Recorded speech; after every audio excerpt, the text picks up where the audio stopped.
Hello, everybody. Welcome back to another edition of the Javier Mendez podcast. We've got Coach here, who's been quoted everywhere in the news lately for anything that you say. So, whatever you talk about, Jav, could be a new recipe. I just see it popping up everywhere. So, we just watched the fights, UFC 292. And the first thing we said we were going to talk about was Chris Weidman, who I saw fighting through adversity, yet in danger because of his prior leg breaking, shattering of the lower leg, the calf area and shin area when he did that kick. That's why he's been out for so long. I mean, he was fighting like a champion that was on a busted up leg, and it was a pretty competitive fight. What did you think about that fight?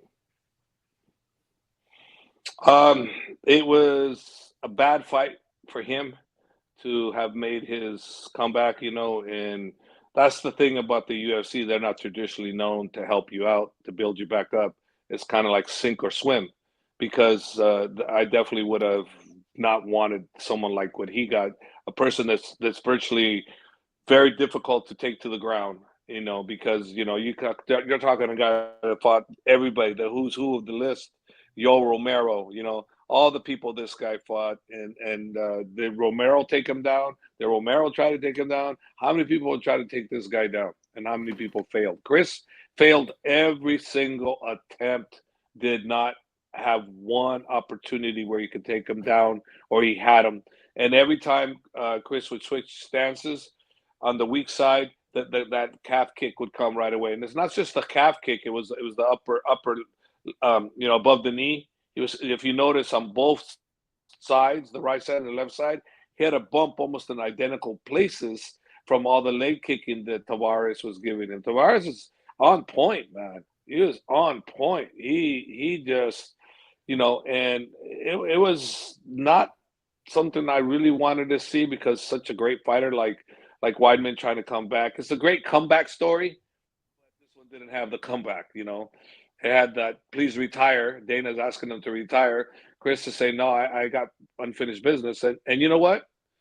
Being a fighter myself, and if I ended up like that, I knew I had more in me, and I think Weidman does have more in him, I wouldn't retire either. I'd say, no, I'm coming back. Nope, you can cut me, you can do whatever you want, but another organization is going to take me, and I'm going to redeem myself. It's very important for fighters to have that mental clarity. When they're done, then they know there's no coming back. But I don't think in his mind he's done, and I don't think he should be done based on what I feel as a fighter. Because if you watch his fight, right? Did you Yeah, see how he came back at the end, Len? He came back. He was doing some good stuff. He started getting in his groove, but the problem is he was injured. I saw a champion on So busted up legs I saw a champion that was beaten down, still being a champion. Underneath that, the pedigree, the time in, the with the heart of what it takes to be that exceptional guy. I think a lot of people would have folded, on a few of those leg kicks. They would have just like fell to the ground. He just kept going, you know. he kept going. He kept going. He just kept going, going, going, going, going. And what are you gonna say, man? Hey, I'm all for him sticking around, end on a good note, not that kind of note. No way, no way.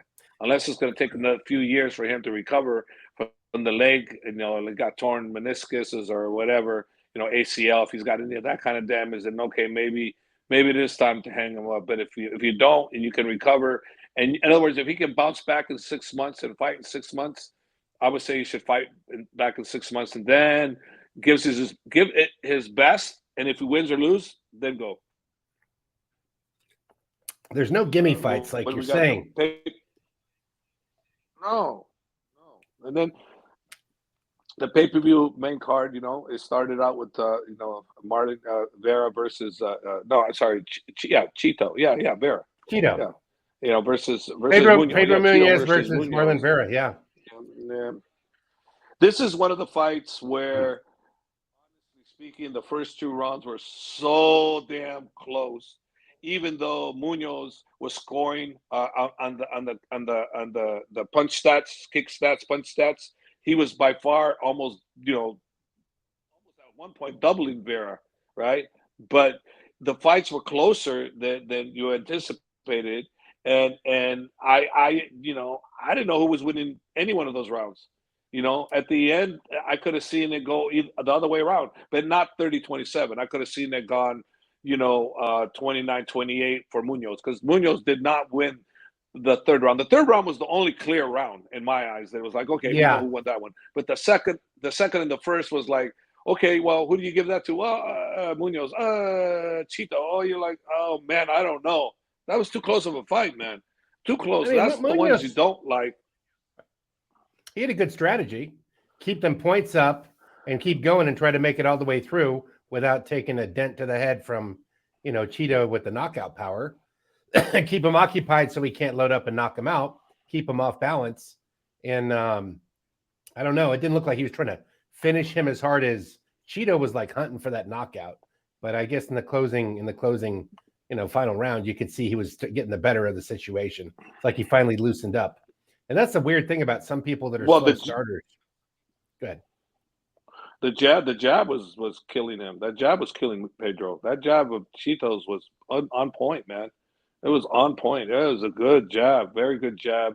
He also almost every fight he gives up the first round, almost, but he didn't give up this round, but he did give up the round because he wasn't as active, this guy's like a 5-round fighter, right?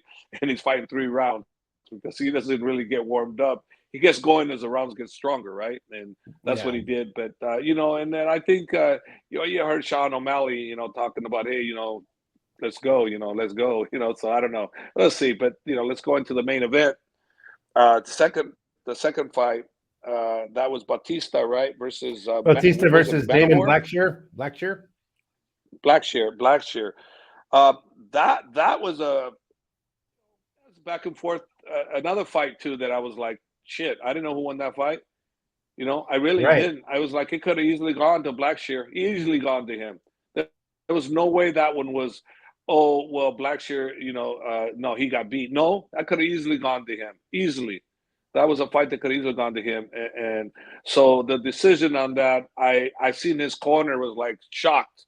And I'm like, yeah, if I was in his corner, I'd probably be shocked too, because I might have thought my guy won that fight, and that's a tough one to call, man. And I'd hate to be one of those judges, or I'd hate to be one of those coaches that are in that situation when your fighter's getting that decision lost that you didn't think he lost. Because if I was in Blackshear's side, I would have thought, no, he didn't lose. No way, he didn't lose. I'd be upset about that, and I'm so glad I wasn't a coach on that one, or a judge, having to judge that one. That's a tough one to judge.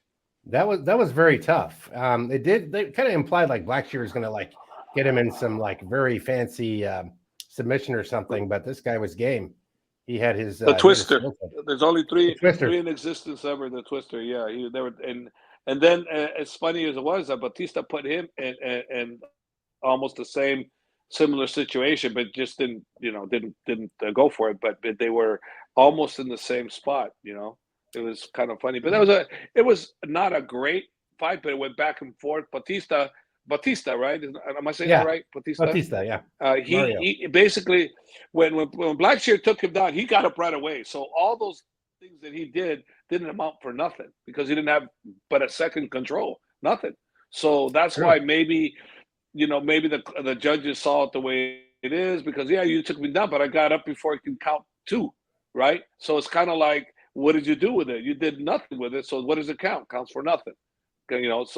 So I can understand that. But if you're on the other end and you're the coach, you're going, well, yeah, we did this, but you didn't control them. So I understand how they feel too. It's crazy. And then we got the third fight on the main card was Ian Gary, right, versus Neil Magny. What you call it? That kind of looked like what's his name's fight in a way. It was the leg kicking festival. It almost looked like Chris Weidman's fight. Yeah, exactly. And on this one here, Gary was better at timing. Every time Magny went into his left side, stance, kicking that leg right away. No chance whatsoever. He did the same damn thing, and he punished him. I mean, man, and then bad blood. Neil's probably on crutches today. Sorry. Who knows? Who knows? But he was definitely damaged. He definitely was hurt. That definitely was Neil Magny getting smashed. I've never seen him get smashed like that. I don't. Can you recall anybody smashing him like that? Like I'm talking about punishment for 3 rounds. I'm not talking about beating him or knocking him out. I'm talking about punished like that for 3 rounds. I've never seen that of him, Yeah, and he that was thoroughly like got he went for demolished. his he took out those legs and that was it. I mean, but he didn't finish him up standing up because Neil was still game, ready to defend. And Well, didn't have, he tried. He tried. right. You can say whatever you want. He tried. He and Gary tried, and he tried to give the crowd, excitement by bringing the crowd into the fight, by telling them get up, whatever they were saying. And then flipped them off at the end. So he tried. He tried to get the crowd excited. He tried to get going, and then this guy is willing to take chances because here he is, a really for MMA. He's a really good striker, one of the best strikers and he's proven to be one of the best strikers in the welterweight division. And he's out there challenging Wonder Boy. Say, let's go, Wonder Boy. So, is it too early? Or is it the right move? I don't know. I bet, but if they do match that, I'd like to see how well his stand up works against Wonder Boy because Wonder Boy, although he's 39, right? 39 going on 40. Wonder Yeah. Boy still has it. So not like when he was younger, but he's still pretty good. So if you're gonna go out there and you're gonna try to out kickbox Wonder Boy, I mean, you must have forgot how great he was when he was How he just got a there. kickboxer because, he was like 69-0, bro. He was 69-0. His guy was a menace. It was like nobody better than him in his organization. I'm pretty sure 69-0. He was undefeated. He was undefeated for a reason. So as just a pure stand-up guy, you got problems with him if you think you're just going to go stand with him one for one. I don't think he's over the hill. So, but I'm curious to see what happens because it just takes one punch, one kick, one bad submission move, or one choke for you to be done. So, hey, you can't count anything out. So that was an entertaining fight, and that was one of the fights where that guy had a great game plan and he stuck to it, and he didn't deviate from it, and he tried to knock him out when the opportunities were there. But Neil Magny is just that. He's like 31 fights, right? A That's lot. quite a I lot think of it might have been experience in more the than UFC, 31. and Yeah, in this total. might be I think 31 in the UFC. No, in total more, but 31 in the UFC. Yeah. That's a shitload of fights. He was Fight 9-0, IQ I think, when works. he got in. Yeah, I mean, the fight IQ is the only thing that saved him, I guess. I mean, your legs are gone. That just looks scary. Not his fight IQ. I don't think it's his fight IQ because he didn't fight smart, in my opinion. No, what saved his ass, he's a fucking warrior. Excuse my language, but that's what he is. He's just a damn warrior, man. That's what saved him. I Experience and agree. being a damn warrior. Because but I fight IQ now. He didn't do anything smart, in my opinion. He survived, but that's not smart. He That's true. didn't That's try. true. He I get didn't what try you're to saying. win. So it's kind of like you're just a warrior, and that's why you survived because you're a warrior. And he's in great shape. He was in great shape. He didn't get tired because fatigue, along with getting your ass beat like he was getting, is a bad recipe for The for end. you to want to continue. So yeah, but he continued, man, and because he was in great shape. Conditioning wasn't the issue. It was I'm hurting. My legs are killing me. This guy's beating the shit out of my legs. But other than that, man, he's doing great. As far as trying to get in there, but he didn't have the right game plan. He didn't do anything correctly. The Yeah. other guy did. The other guy did everything. Gary did almost everything right. He never gave up, and so I was impressive. And then what we talk in the semi-main event, the world title between Limos and Lewy, and wow, So dominant. So wow, dominant. wow, what a beast! I mean, she's become so well-rounded. My God, she's stuck to.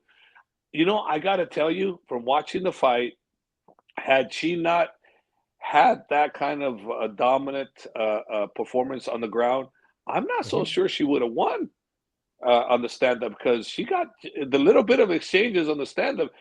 Whaley didn't get the best of it. She got the worst of it. And the other girl tagged her with some good shots. Just Whaley takes a good punch, but she stuck to the game plan, and kept going back and forth, just Lemos didn't get enough. She wasn't competitive on the ground. Her Sure. heart was great. She never gave up. Yeah, taking a beating like that and then coming and still coming and coming and coming. I mean, but the strike differential was huge. It was She got crazy folded numbers, up. crazy numbers. She couldn't fight back. She was stuck there. And Whaley just kept going back to the well. But yeah, I do agree that she Yeah. could have knocked her out on stand up. And then after looking at this fight, what do you feel about Umar after looking at the way that Sean O'Malley performed against Sterling? Does that look exciting to you? Do I you see openings? no, no, it didn't change anything for me. I mean, I thought that Sean O'Malley, if it kept stand up, I told you it was O'Malley's. If it goes to the ground, it's going to be Sterling. And O'Malley managed to keep his stand up. He was very smart baiting him, how he baited him, and how he'd be out of range. O'Malley fought a perfect fight. Sterling, he tried to get it going, and he got caught. He caught lunging in, and he got caught but he got parried and then hit with the counter on that right. That's a beautiful move from Sean. Very very hard to do. So that just shows you what a great striker he is for MMA. And it's like it's one of those things where a great champion went down, but a superstar has risen. And that's O'Malley because he has the fans behind him, where Sterling should have the fans behind him, but he gets everybody's support because of the way he is as a human being, and look at his interviews and what he said after, and he made no excuses, and when they asked him about, hey, what do you think about 145, and his comment was, well, if he did this to me, what do you think Volk is going to do to me? He's right. He's not wrong at all. He calls the truth, and I respected him so much for, even after a defeat like that, coming out and saying what he did. That impressed me even more about him as a person.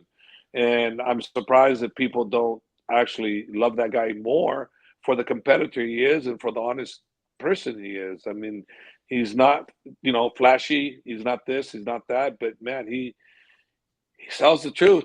And that's a fresh, it's very refreshing to see somebody, who's one of the greatest, come out and in defeat, speak like that. I was very impressed with Aljamain.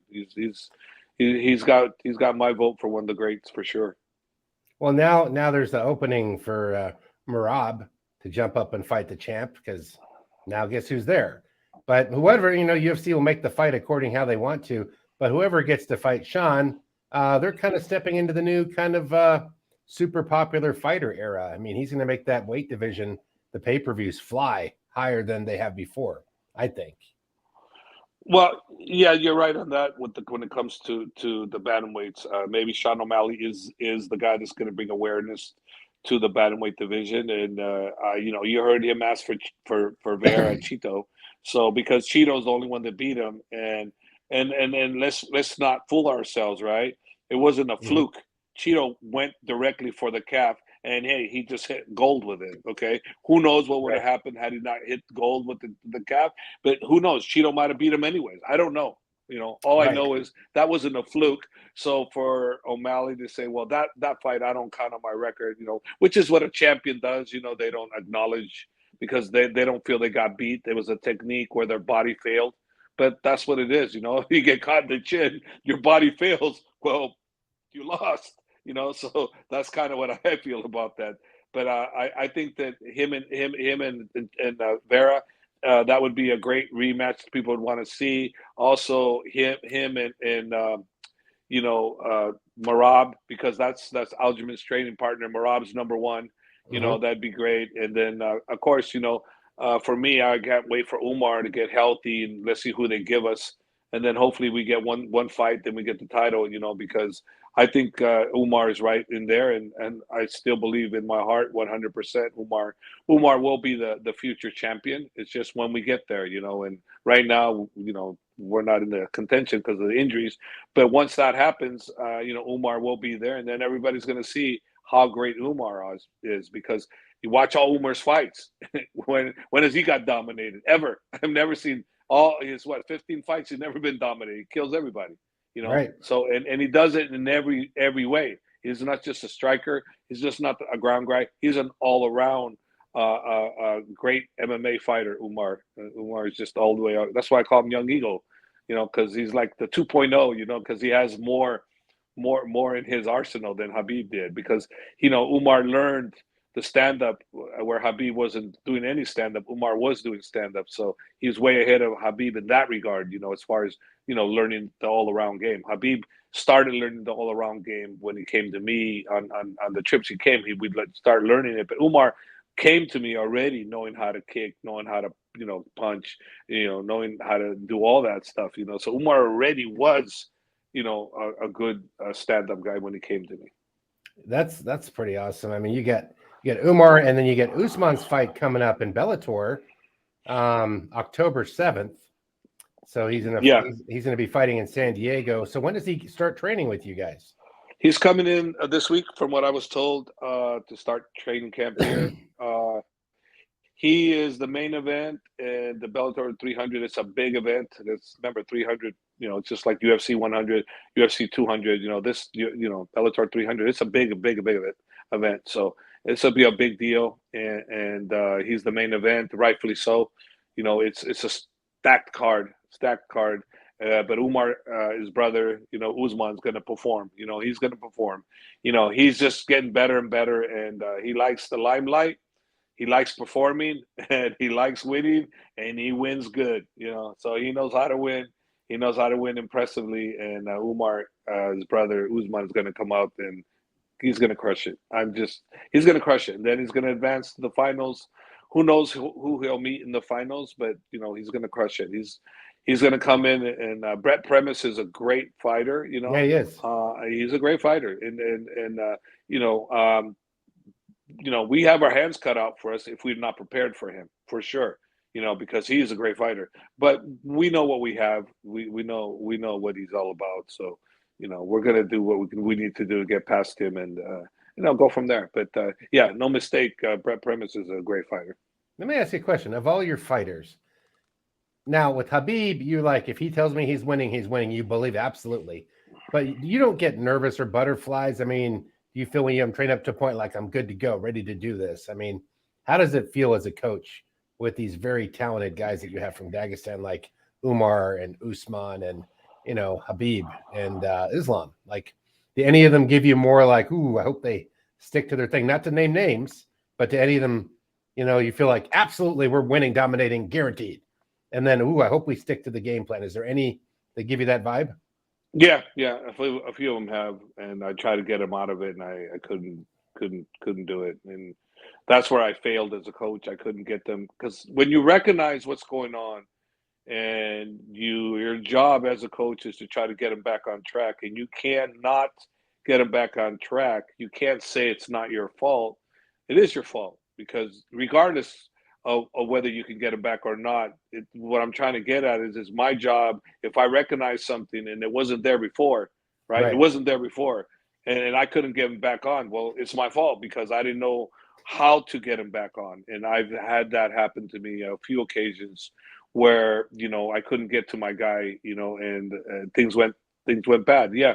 And I think, I hate to say it, but it's going to happen to me more than I would like, because I would like to think I can get to all my guys. But unfortunately, sometimes there's just situations that you still need to learn in this game. And maybe sometimes things keep happening, you never get it, and then all of a sudden when you're retired, or when they're retired, and you go, damn it, I should have done this.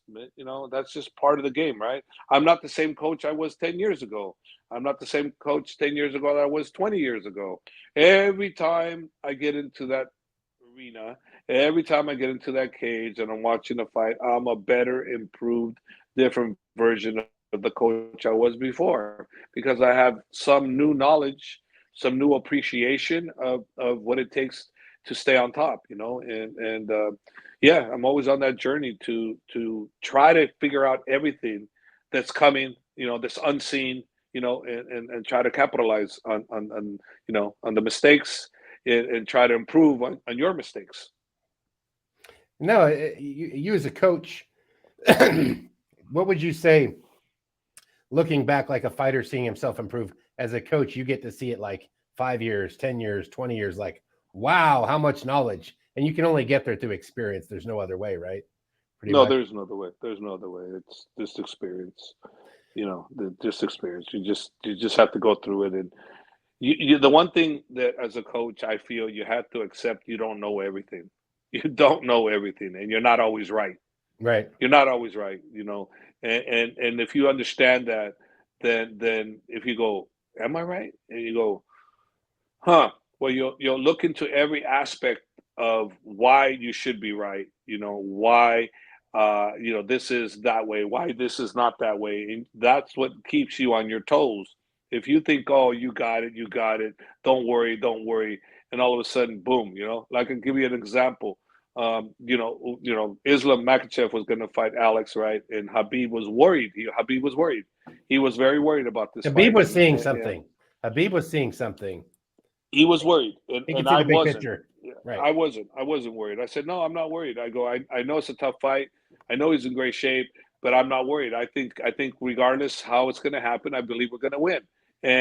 But Habib, no matter what I said, Habib was still worried. He was still worried because he said, this is our toughest opponent. And I'm worried, coach, and I said, I'm not worried. Because I'm watching Islam, I'm watching him perform. He's performing great, so I'm not worried, but Habib was. So this is a perfect example of where I was on the, we got it. We don't have it. We didn't. If we had it, we had it. What happened to us would have never happened. Like in the 5th round, we would have been straight through conditioning. Everything would have been on point, and it wasn't. So Habib was correct. I was wrong, and that's my point that I'm trying to make, is that I'm not always right. Two guys, two different perspectives. You could see a guy give a tremendous 3 minutes in the ring going, wow, he's a world beater. But Habib, it just saw him try to do a 10-mile run, and he was gassing on the first 2 miles and dragged all the way through. So he saw the weakness, and that's kind of like the big picture, little picture, I'm guessing, right? Well, in this one here, it wasn't a cardio thing that Habib saw. It was just he just felt Volkanovski was no. He just felt not stylistically. Yes, I guess because of stylistically, but he just felt Volkanovski was a real tough customer, and that we need to be prepared for the kind of fighter he was. And in all honesty, going into the fight, I think we were prepared, but then as the later rounds went on, I think I started to see where he was coming from, But at the very beginning, I was like, we're on track. Then all of a sudden, the rounds keep going further and further. The further we went into the rounds, the more I'm starting to see, oh, okay, there is. You see Habib's narrative. Habib's like, and at this point, you're going to see the problem, Hav. Yeah. Not that he said that, but it's like his point was he was worried about the fight. My point was, I knew we were going to have a tough fight, but I knew we were going to win. But he was worried about the fight. That's the point. I was not worried. I wasn't.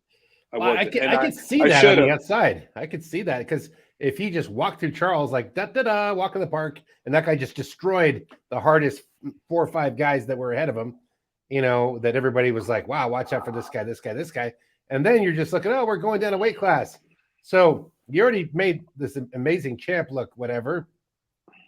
But then, no, there's another level. And that other level, Alex was that he's going to take you to your max. And that's what he was. I don't look at we smashed Charles, so we should smash Volk. I just looked at it like the skill sets. And I knew he was an energizer rabbit. Energy for days. I've heard how legendary, how he keeps going with different people all the time and he doesn't get tired.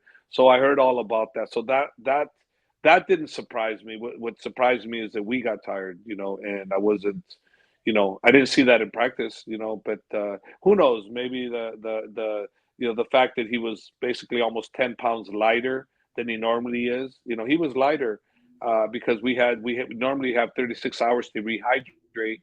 We only had 24 hours. So I don't know if that was the issue. I don't know. All I know is the truth of the matter, Habib was worried. I wasn't. And at the 5th round, the last minute of the 5th round, I was thinking, oh, shit, but obviously I was thinking we're gonna make it, but I was like, part of me was thinking, are we? I mean, that was a pretty dominant last minute of the fifth round. It was a pretty dominant, but again, someone was tired, someone was not, someone was hungrier than ever, and someone was tired and thinking about, hey, I'm gonna win, but gotta survive. It's crazy because you take I'm not trying to go on a super tangent, but it's like where you go down there, the hydration makes a difference. How about, unfortunately for Kane years ago, altitude in Mexico City?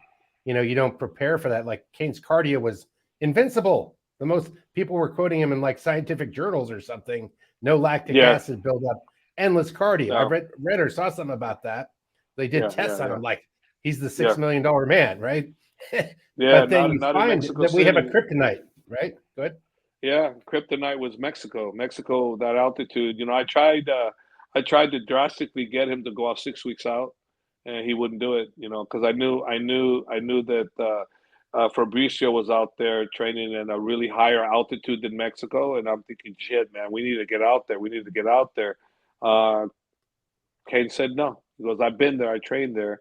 I'm not going. And I should have tried harder, and I didn't. And so again, this is one of those situations where this isn't Kane's fault. This is my fault because I should have did more research. I should have driven it home. I should have pushed for it. I should have fought him for getting there early, and I just kept saying it, but I didn't fight. I go, come on, Kane, we got to go. No, Kane, we Right. need to go. No, but I should have done more research. I should have said I talked to so and so expert this, expert that, and I did. But at the very end, I talked to some experts. Right before days were going, 2 days before we're leaving, I talked to some experts, and they said that you should have been there before because where you're at, you're going to be at this worst peak. And I'm like, shit. And then when we got there, I worked with him and I worked with Luke Rockhold, and both of them, I swear to you, within 15 seconds, I was going. I noticed the power drop right away. I went, holy shit! You're holding pads, you're going bam, bam, bam, bam. Yeah, it was not quite like that, but it was like that, And I'm like, oh I'm shit, exaggerating, but yeah. yeah. But I was thinking that that Kane's such a great cardio guy, he'll weather through it. But nope, nope. Yeah, cardio is key, man. Well, It's there's key. somebody, if you get all these experts and they sell you that you're on Superman, he could stay underwater for 20 minutes. And then you go try it one day. You're like, I think I drowned it like 3 minutes in. That's crazy. Yeah. Well, But that just like the altitude was affected him more than it did others, and it's like he after the fight was over, he was shaking. We were in the back, going to the back to the doctor thing, and all of a sudden he's like going like this. He's like shivering, shaking, and I'm like, whoa! And I got the doctor to look at him and stuff, and I'm like, what the hell? So hey, I'm not a fan of Mexico City fighting. I don't ever want to go there ever again. well, I I mean, don't that's I like don't the want to thing as go. a coach, you have to look at altitude, you have to look at travel time. Remember how Pride used to try to stack their champions to win? Call up Yeah, Rampage Jackson on a Thursday. We need you yeah, out of here course. Saturday. Yeah, Dehydrated, bloated from the plane, and then yeah, 40% sleep. Yeah, yeah, of that was course. That's those are tactics that people use that really work, and it's just not Pride. It's so many different people, organizations do that to right. get their guy over. But hey, that's life. You got to be smart. You got to I seen as a matter of fact what you're talking about before we go. On the last Bellator event, I saw Fedor had his fighters, and they looked really good in the back, and I looked at him, I go, man, those guys are really good. And then I watch him in the fights, and I'm going, first thing hit me right about them, I said, jet lag. Both of them, jet lag. And I'm like, one lost and the other one won because he's super, super tough, but he was so freaking tired. And I went jet lag. It was jet lag that got him. And that's the thing people don't understand, 6 days out, coming from, you know, 10 hours plus, jet lag hit you. It's a mother, man. It's a mother. It's not fun. Your sleep pattern gets all disrupted, and, all of a sudden, 2 a.m., each night you're wide awake and you can't get back to sleep. It just messes you up big time, man. Not I'm, fun. I'm going to go out on a limb. I'm going to say this: if there's a rematch between Alex and Islam, if it's done at a level place, everybody gets the right amount of sleep, everybody gets the right amount of hydration time, not the 24 hours. so he can be complete because his body's not adapted to that regular, the more common 36-hour rehydration, whatever. You will see a lot more powerful Islam Makhachev. That's my belief.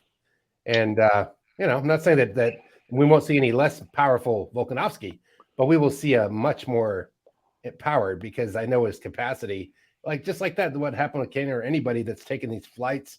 I talked to Chuck Liddell after he flew to Japan. He's like, dude, I was like fighting like I had 3 hours of sleep and up and down, and they're not trying to, you know what I mean? It's like, it's really hard to get balance. Yeah, it does, but every fight's different. They're never the same. So You get there a couple weeks out. You may get a tougher fighter than you got the first time on both guys. So that's what you should expect. And if there is a rematch, we'll see. But you can expect both guys to be better. The one thing I don't want is 24-hour rehydration. Because Islam's a big guy. Right. So for him to drop all that weight, he needs a good 36 hours, And I know some people may go, well, yeah, the IV is bullshit, And when you look at the rules, look up at the Australian rules, and you'll find out that every single fighter that was on that card broke the rules because they weren't supposed to use certain things they used for weight cutting. So everybody was guilty of using specific things that are not legal. So, I don't even want to talk about stuff like that. It's like stupid. Let's just talk about the fight. We have 3 fights that we want to talk about real quick, so then we'll wrap it up. Giga Chikadze versus Alec Caceres, fighting on the upcoming card, Holloway Korean Zombie. Karate Man Bruce Lee, Alex Caceres versus Giga Chikadze, who's a brutal stand and bang kickboxer guy, right? Yeah, it's going to be one of those deals where Giga's going to tear up Alex on the stand-up. My guess, Alex's bet is to do something, catch him with one of these weird things on the stand-up and maybe on the ground. Alex is a veteran, been around a long time. He's definitely in the fight because he's got more experience. But on the stand-up, just pure stand-up, Giga eats him alive. Just pure stand-up. Power, but craftiness. You got to give that to Alex. Alex, for sure. So, and then the other fight that's we're talking about here, Anthony Smith, Ryan Spann. What's your call on this one? I don't know. Flip him. I really don't know. I don't know. No, that's 2 losses for Anthony Smith, and he was looking great. And then Ryan Spann, well, he's coming in after 1 loss, but a win before that. So I don't know. Probably leaning towards Spann on this one. That would be my thoughts. And then the top one we got here, main card, is Holloway versus Korean Zombie. Interesting. That potentially could be one of the fight of the year type candidates because of the way they fight. Yeah, it's you want to watch Rock'em Sock'em Robot? That's a Rock'em Sock'em Robot one. They're not going to go to the ground, bro. That's just going to be all stand up, because that's going to be all stand up, right? And the Zombie can take him. He can give him. Already know Max can, and Max is going to throw tons of strikes. He's going to strike from every angle. He's coming. Max Holloway is one of the greats, and Zombie is one of the greats for throwing great fights. Not the greats as far as being a champion, but he's one of the greats for throwing great fights. So I expect fireworks on that one. I don't know who's going to win. Obviously, I've met Max. I don't know Zombie, so I'll go with Max because I met him. Zombie hits hard, but Max is pretty skilled and very good at boxing and all that. And I don't know. I think I favor Holloway in this one, even though Zombie's, he's powerful, but the more wins, they've both lost to Alex. So This will eliminate who's below. Well, it's been a good podcast, Hav. I guess you got to get ready for Usman coming to town. And is Habib going to drop by? Not anytime soon. I don't know. Habib will be in Abu Dhabi helping us when we get there for Islam, but I don't know about when he's coming here. Your schedule's about to ramp up. A little bit before it winds down.